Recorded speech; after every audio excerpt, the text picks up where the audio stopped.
So hello, everybody. We're here at day one at InfoComm 2025. So we just dated this segment right now. It is. Really excited to be here with some of our friends here at Zoom and with Tyler here from our team as well. Let's do a quick round of introductions before we get started. I'll start with myself. Those who don't know me, I'm Jonathan Boaz. I'm Director of Alliance Partnership Sales here at Shure. Tyler, if you'd like to introduce yourself real quick. Tyler Troutman. I'm with our strategic market development team, so pretty much voice of the customer, making sure that we are delivering for what they're looking for. Frank, if you want to. I'll go next. Frank Padikkala. I am a senior technical sales architect at Zoom. My area of focus is Zoom Spaces. Interestingly enough, I'm at Zoom, which is a technology-first software company, but my background is in Pro AV. Although when I say that, I'll put an asterisk there because my background is originally in networking and cybersecurity. So it's kind of like a mix of things, but it's interesting how all those things came together and kind of made me who I am. And it makes me, competent to do what I'm doing today, like having these type of conversations. Very cool. Bobby. And I'm Bobby Ahn. I'm also a technical sales architect with Zoom. And my history is more around the unified communication space. So as we see like the convergence between UC and Pro AV, it's been a really exciting journey. That's awesome. So we're at InfoComm. There's obviously a million and one things that we can talk about from the show. But before we get into that, we were lucky enough to be part of your most recent EDU Summit that you guys did. I think it started in Utah, right? In Salt Lake. That was the first one. Yep. And there's more locations to come that will be over the next few weeks and months.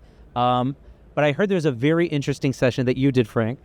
So I wanted to pick on you a bit and maybe to talk a little bit about it, kind of what was the topic and kind of pick up our conversation. Yeah, so I'll give you a little bit of history there. Ever since I came into Zoom, one of the conversations that I had is like, how can we better equip our users in terms of designers, engineers, techs, whoever it is. You're designing a Zoom room, you need to have some tools on hand. Now, we have plenty of resources on our website. We have all kinds of expertise that's available at your disposal, but what is your perspective on design? So I started working on a session and we called it the Zoom Spaces Designer. The focus was designing Zoom rooms, and the EDU Summit at the Utah State University was the first time we launched it. And to be honest, it was much, much bigger and a huge hit. I didn't even envision it being that way. It was really nice. It was fun to do. We went down to the basics. We were talking about a lot of fundamental conversations.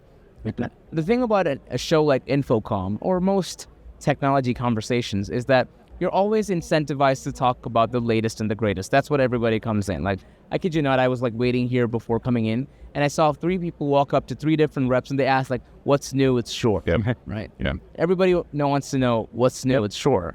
My question to them is, what have you done with the old Shure? Were you using it? Yeah. With the right way? Because there's a right way and there's a not so right way to do it, right? And so that was the whole conversation. We got into talking about visual design, camera placement, and then we got into audio, right? Now, Bobby, my coworker, it's like we have different backgrounds, right? And if you look at the whole UC part of the industry, I think a lot of focus lies on video and the visual aspect of it, because it's like we see that, it's easier to do, it's easier to understand, but the nuances of good audio is sometimes forgotten. Right.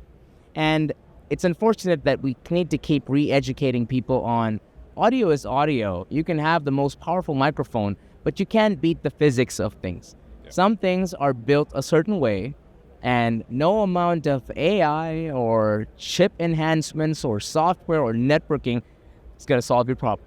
Yeah. So that's where it went to. We talked about acoustics because that's another pain point as far as audio is concerned, right? I mean, I was a fly on that wall in the session. I really wanted to see it. I was in Utah, and I was like, I want to go see this session from Frank. Like, this has got, we were both design engineers at some point, and so this had like the hallmarks of like good design engineering starts here. And I tell you, I was sitting in the back, and like I was gonna jump out of my seat a couple. I was like, this is Frank's session. This isn't my session. But there's multiple times where I'm like, we're talking about acoustics, and we're not talking about microphones yet. We're just talking about good rooms and bad rooms, and that is so fundamental for people to understand that you can't out technology some problems. No. Like you have to start at the basics and really understand the fundamentals. So it was a great session. And thank you so much. And that was the whole point. Sometimes we forget that when you're designing a space, there's an experience that we're looking to have, right? There's a user experience, and that user experience is sometimes defined in the most crude, rudimentary way. We look at a space and we're like, oh, this is a 16-person conference room.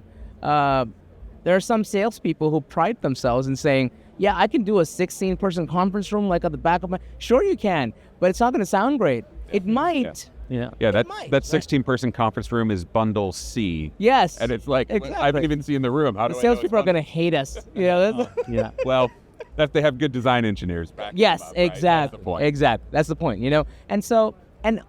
This is not a lift. What we're talking about, we're not asking you to hire like an acoustic consultant and bring in resources and do all that. We should do that. I think if you're doing a construction and you have the ability to do that and the budget to do that, you absolutely should do that. But if you're not, at least reference information to do the best you can. It's better than not doing anything at all. Yeah. So what would be the one, like, if somebody would take one thing from this conversation and say, okay, if I implement this, I'll have better outcomes. What is the one thing that you would want them to do to guarantee that better outcome? Design for the function of the space. I think that's the simplest way to put it. Okay. How would you elaborate on that a bit? So when you're going into a room and you have a size, and it all starts on a CAD drawing, an architectural drawing, instead of asking, how can I outfit this room with $50,000 worth of gear, ask the question, what are you doing in this space? And there's a lot of people who ask that question, but sometimes it's not answered by the right people. That's the problem. And that's what happens when you have rooms that were beautifully designed and the user of the space walks in at the commissioning phase and says, this doesn't do what I wanted it to. And we're like, did you tell someone? Well, we told our boss, and they must have told someone. So there's a communication gap, and it's very important to understand the stakeholders early on. Find the stakeholders, try to have the right conversations, at least get it out of your system that I can account for all the use cases. I think a lot of people design under the assumption that, yeah, it doesn't matter what we're doing, we should be able to do it. Yep. Which, like, I'll give you a good example. Like, Shure ceiling microphones are innovative. They're like groundbreaking. It's one of the coolest things. You think of Shure, there's a ceiling microphone image in your head. If you're an AV professional, it pops out, right? It's great. It does a lot of things. But you got to understand where it's placed. Something as basic as there are lobes in there and they're directional. You can't put it at the back of your head and get good audio. Yep. It's a very basic thing, right? How many times have you walked into a conference room and you're looking at it and the ceiling microphone is over there behind you and you're like, the audio in here isn't that great. Man, the Shure, you guys need a firmware update. No firmware update is going to fix that. You positioned it wrong. It needs to be in front of you. So the assumption is that people think that technology can do anything. There's a lot that we can do. Yes. But when it can't, that's where your design needs to step in and say, this is a limitation, this is how we do it. And I think there's a lot of people, like, it's kind of trusting that instinct. And I think a lot more people have this instinct in them. Like, walking into a room, I can tell whether it's going to sound good or not. I can see whether the camera image is going to be good or not. Oh, goodness, yeah. And it's one of those, like, you can walk into a room and you can hear echoes and, you know, glass and concrete, it's beautiful, but it's really poor for audio. And so it's immediately walking in and understanding that, like, this room sounds bad to me. We should probably address that before we're thinking about a long-term solution to capture this room, right? And I've said it before. I would love to sell more ceiling microphones. Yeah. But sometimes a $500 acoustical panel is just as powerful as a $5,000 ceiling microphone, right? Yeah. It's about controlling the space and understanding it. And the reality is, I don't think any of us as technology professionals have a problem with that conversation, right? We want you to have the best experience, right? Because at the end of the day, like, we're Zoom. Anything goes wrong in that space, it's Zoom, right? It's like, we're like, we don't do the microphones, we don't do the speakers, it's not us, right? Doesn't matter. Like, if you're a name in that space, it's important to have those collaborative conversations. And that's why I thought this session would be educative and get people to the point of just at least thinking about a design, you know, just and not just following a menu card. You know, I say a lot of customers, they're paying for outcomes, right? They're not paying for a single camera or a single microphone. They're paying for that outcome. You were talking about that, like thinking about what that room is for. And so when they're thinking about how they want to design it, thinking about what do I want that outcome to be, and then working from that direction. Exactly. We are at InfoComm, so I'm obligated to ask some InfoComm questions at some point. Okay. But maybe just to like kind of wrap us up over here, is there something like, and this is open for everybody here, that you guys are looking for, either looking to see, have seen, that like piqued your interest of like, oh, this is what I'm looking to track right now at InfoComm, or I've seen here at InfoComm? Anything of interest? Oh. I don't mind. I can take a stab at it first. Yeah. I'm very curious in the AI is obviously a buzzword, and I think agentic AI is turning into like that same type of buzzword. Buzzier word. Yeah, but maybe to piggyback off of like what you guys are saying, what are things that actually deliver outcomes that are starting to like make their way forward, right? Like, can you change something that like changes in my AV process, stuff that are moving forward? I think there were a few companies that I saw kind of a few press releases coming out about like, oh, you can do your AV testing maybe through this type of agentic service that we have right now or something like that. I'm like, does that actually work? Does it not work? I'm very curious to start seeing those things. So that's something I'm keeping tabs on. Yeah. And a big picture. Yeah, it's definitely cool. And seeing that space where AV in terms of, just managing the spaces. What I'm kind of interested in seeing is I haven't had a chance to really look around, but things like as we have more hybrid meetings, or that's becoming more common, people come into the office, is customers are asking, what about like positional and spatial audio for people who are in the conference space and people who are remote? Because people who are remote are going to see in their desktop a representation of people on that meeting, and maybe, people in the conference room across, but the audio just kind of comes in mixed and together. But to have a real more immersive experience, to have some separation. And so, I think that's really something that I'm hearing a lot customers ask about, and hoping to see something like that here. Yeah, no, that's a really good point. I think especially the camera side of things has evolved a lot, right? Like, yeah, it's true. The multiple or, single center of room cameras working together with front of room cameras. So we're getting that individual look of everybody in the room, but, you want that audio piece to go along with it. Okay, that's pretty cool. So that, yeah. The audio and the video and what you perceive is the side. Very cool. Yeah. I know it's interesting the two of you brought that up. I think I can take a stab at that, right? And I feel like our big solution for all these things are going to come from the live events folks and the production people and the broadcasters, right? Because they've been trying to cater to a very different audience for a very long time, and they've done a lot of things. Not in terms of spatial audio, but just the fact of how they propagate audio and video. And I'm seeing a lot of that coming into our conference rooms.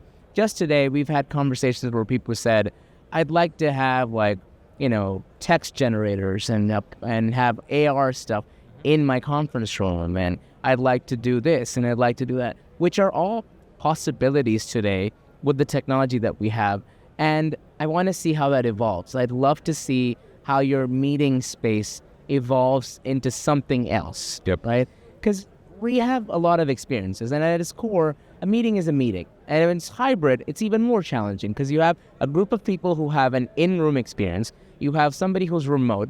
I think to a certain extent with the quality of audio and the conversation that we're having, and Shure and Zoom, and we're all at the forefront of kind of pushing that better room hybrid experience thing. I think we've done a lot of good work in terms of what the audio and the video looks like. That's good, Yeah. And it can get better. It is getting better. AI can help you in a lot of those things. But what does that hybrid meeting look like? It's like, I know people use the word hybrid and they all automatically shut down thinking it's a buzzword, but I think there's a point to it. We're never going to come back to a point in our lives where everything happens the same way, right? We want that flexibility, right? People, when COVID happened, people enjoyed working from home. There's a lot of people who still enjoy working from home. People sometimes do need to go into their offices to do things. There's a whole conversation about making your experience collaborative. There's a benefit to having the in-person component to it. When these things come together, how can we make sure that this is not a drain? And the challenge, I feel, that's what all of us will have to solve together as technology professionals, is how can we make the technology so invisible that it's happening, all this good stuff is happening, but nobody knows how it's happening. I think that's when we win. and intuitive, right? Right. It has to be super intuitive to do it. Yeah. Well, and there needs to be simplicity in how that scales. I mean, we've all talked about how big this market is, but I think we're finally starting to see, at least kind of in the AV industry, that like we've always wanted every conference room to be video enabled, and that's kind of happening now. Yeah. And that just creates scalability issues everywhere. Like I can't go and talk to a single integrator without them asking me if I know someone who might be looking for a job, right? Like this industry is growing so fast, and there's such a demand for simple and intuitive solutions that can deliver on these hybrid experiences in every space imaginable. Yeah, exactly. Well, guys, this was a great session. I really want to thank you for your time and coming and spending, I feel like a good 20 minutes we had here at the booth. So thank you guys and have a great show. Thank you very much. Sure. You guys are family, it's like, so we could do this all the time. And thank you for the opportunity. Bobby and I, like, we're at our booth. Come check out the Zoom booth. We will. Check out the Shure booth. There's a lot of good things happening, and this partnership hopefully keeps growing to solve newer and newer problems. Yes, we really appreciate the partnership, and thank you for everything. Thank you. Thank you, guys. Bye. Thank you.